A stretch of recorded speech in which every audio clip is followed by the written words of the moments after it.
Well, you made your Broadway debut in this show. I Very, did. very special. You and I spoke numerous times about Yeah. that. They're really magical things. I mean, what do you remember Yeah. the most about that first run here in Waitress? Wow. This show's been very special for me for a lot of reasons. I mean, making your Broadway debut, I always dreamt of making a Broadway debut, and I had other opportunities to do that with certain shows, but I felt like this one felt really special to me.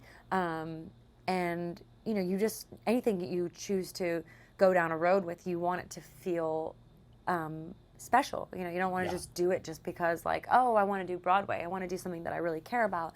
But I mean, for me, so many things happened.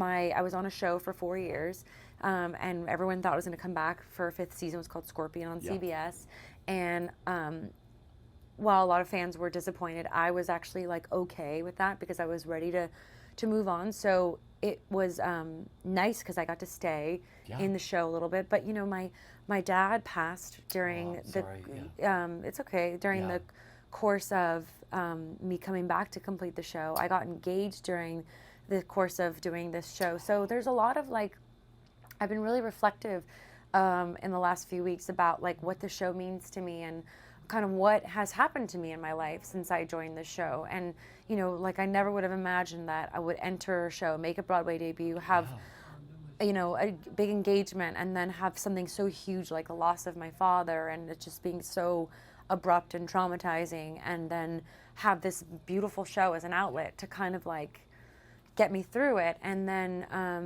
I ended up doing the show in the West End, opening the show and having that whole experience and making friends in London. I can actually go to London now and have friends and say, hey, do you want to have drinks? I'm here in town. And then I got married in London. So the show has really been a huge transition show for me, transition period in my life. Yeah. And really, if you think about it, that's what this show is with Jenna too. This is a huge transition show, not for her, moment in her life where these things are happening. She's starting to awaken to all these new possibilities. And so it's been very special for me to, I didn't originate it, but I do feel so close and connected to it.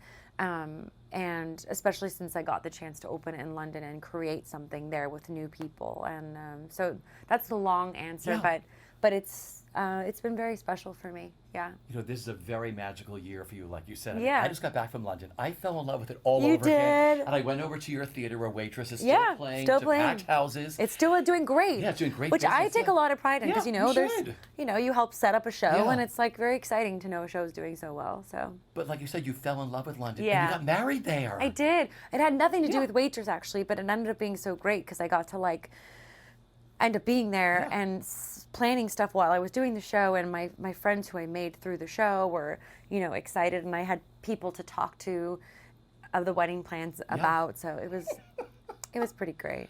So what's married life like? You're married to David Foster, one of the nicest men in the business. Just I want to put that out there. The best. Yeah. I'm so happy. We're just really happy. We just are really, I've got a good thing going. We started as friends for a long time, so I think that and we're just a good balance for each other. We really, I love supporting him and helping him, and vice versa, making the best decisions we can possibly make, and being a team. It's really great. Yeah. How are you juggling the holidays this year? Well, we're here. So anyone watching this, you will be spending the holidays with me if you come on Christmas or a night of Hanukkah.